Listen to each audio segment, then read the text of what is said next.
Good evening বন্ধুরা, আমি আমার অমিতা মুখার্জি ব্লগে তোমাদের আরও একবার স্বাগত জানাই। তো আজকে আমি আরেকটা নতুন রান্না নিয়ে তোমাদের সামনে চলে এসেছি। সেটা হচ্ছে আজকে আমি একটু বানাবো ইনস্ট্যান্ট ধোসা। তো ধোসা বানানোর জন্য আমার আগের থেকে চাল ডাল কিছুই ভেজানো নেই। তো আমি এই প্যাকেট সুজিটা কিনে নিয়ে এসেছি। আর এই সুজিটাকে আমি দেখো মিক্সিতে ভেঙে নিয়েছি, একদম চালের গুঁড়ির মতন হয়ে গেছে। তো আমি এখানে দেখো এর মধ্যে নিয়ে নিয়েছি, এই যে এটা হচ্ছে মিহি করা সুজি। আচ্ছা, এখানে দেখো আটা। এই আটাটা আমরা যে আটা রুটি খাই সেই আটাটা এখানে ঠিক 2.5 টেবিল চামচ মতো নিয়ে নিয়েছি। আর দেখো এই কাপ মাপে নিয়ে নিয়েছি টক দই। তো যতটা সুজি মেপে নিয়েছিলাম ততটাই এখানে টক দইটা মেপে নিয়েছি, আর সেই পরিমাণই জল দেবো। আর এটা হচ্ছে একটু খাবার সোডা, বেকিং সোডা যাকে বলে, এটা 1 পিঞ্চ পরিমাণ দেব। তো তোমাদের আমি ইনগ্রিডিয়েন্টসটা কতটা কী পরিমাণ নিতে হবে সেটা তোমাদেরকে দেখিয়ে দিলাম। তো এখানে দেখো দইটা নেওয়া আছে, নিশ্চয়ই তোমরা দেখতে পাচ্ছ এটা দই। তো এখানে ওই আটার যে আমরা রুটি খাই সেই আটাটা নিয়েছি, মিহি করে নিয়েছি মিক্সিতে। সুজিটা অল্প একটু বেঁচে আছে, ওটা এর মধ্যে দিয়ে দেব। আর দিয়ে দিয়েছি টক দই। তো বাকি রইল এখানে 1 পিঞ্চ খাবার সোডা আর স্বাদ মতো নুন। তো আমি এই কাপ মাপে জলটা মেপে রেখেছি।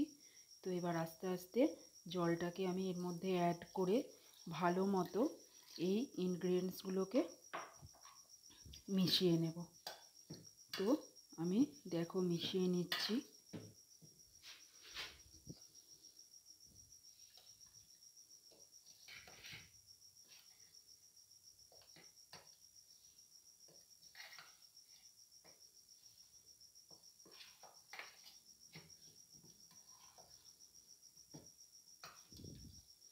ব্যাটারটা খুবই ঘন হয়ে গেছে, তো তার জন্য আমার আরও একটু জল অ্যাড করতে হবে, 1/2 কাপ মতো।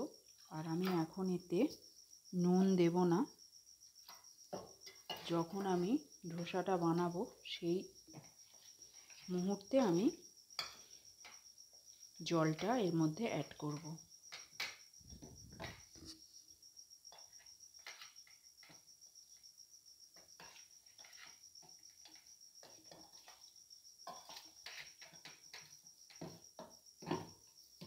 তো একটু জলটা অ্যাড করে দেব।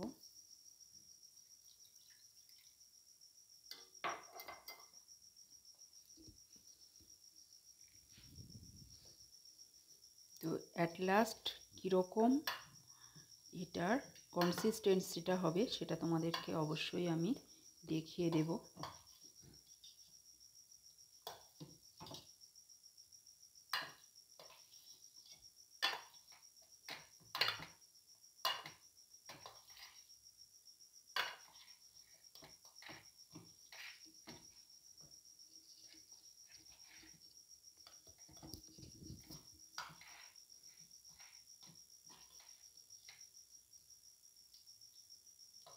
আর একটু জল লাগবে।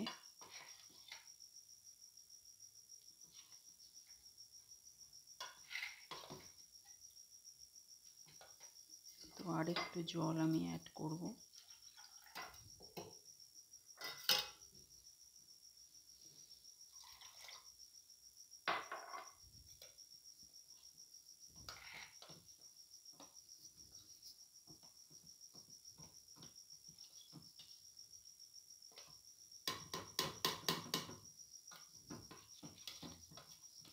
তো আমি এভাবে মিশিয়ে নিয়ে ভালোভাবে 10 মিনিট মতো রেস্টে রাখব।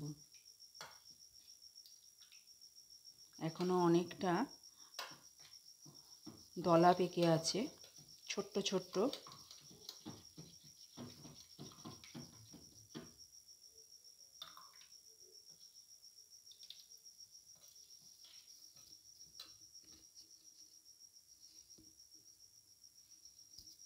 সেটাকে ভেঙে দেব একটা ছোট চামচের মাধ্যমে। তো চামচটাই নিচ্ছি আমি। এই হাতাটাতে অনেক শুকনো শুকনো লেগে আছে, দেখো আমি গুলিয়ে নিয়ে নিচ্ছি।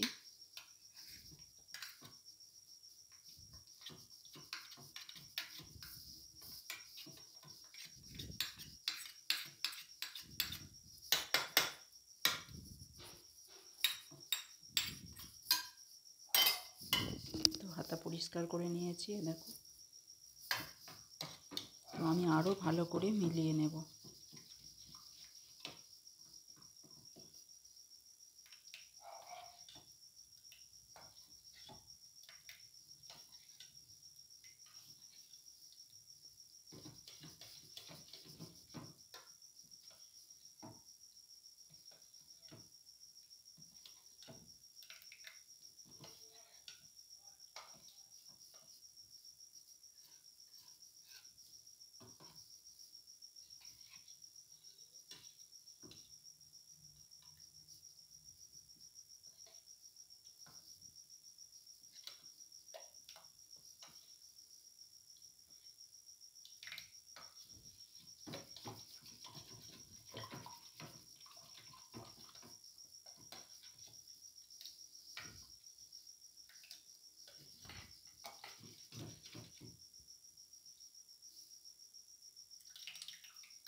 এইভাবে আমি 10 মিনিট রেস্টে রেখে দেব।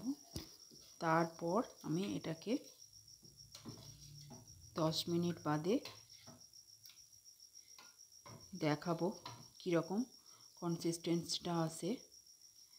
তো ভিডিও তো বেশি দীর্ঘ হলে কেউ দেখতে চায় না, তো সেই জন্য আমি ভিডিওটাকে বেশি দীর্ঘ করব না। তো আমি তোমাদেরকে দেখিয়ে দেব কীরকমভাবে ধোসাটা চাটু থেকে উঠছে। তো আমি আমার ভিডিওটা এখানেই এখন শেষ করছি। পরবর্তী কোনো নতুন ভিডিওতে তোমাদের সঙ্গে আমার দেখা হবে।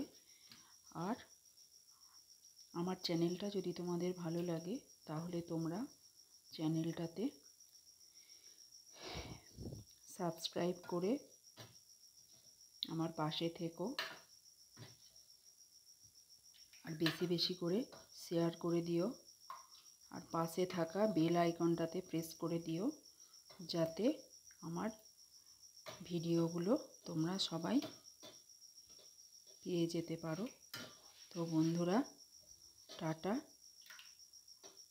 নেক্সট ভিডিওতে তোমাদের সঙ্গে আবার আমার দেখা হবে। তো এখন এই পর্যায়ে আছে, আমি আরেকটু ভালোভাবে মিশিয়ে 10 মিনিট রেস্টে রেখে এখনও এর তরকারিটা বানাবো। তারপরে তোমাদের কেমন উঠছে ধোসাটা অবশ্যই দেখিয়ে দেবো। সো টাটা বন্ধুরা।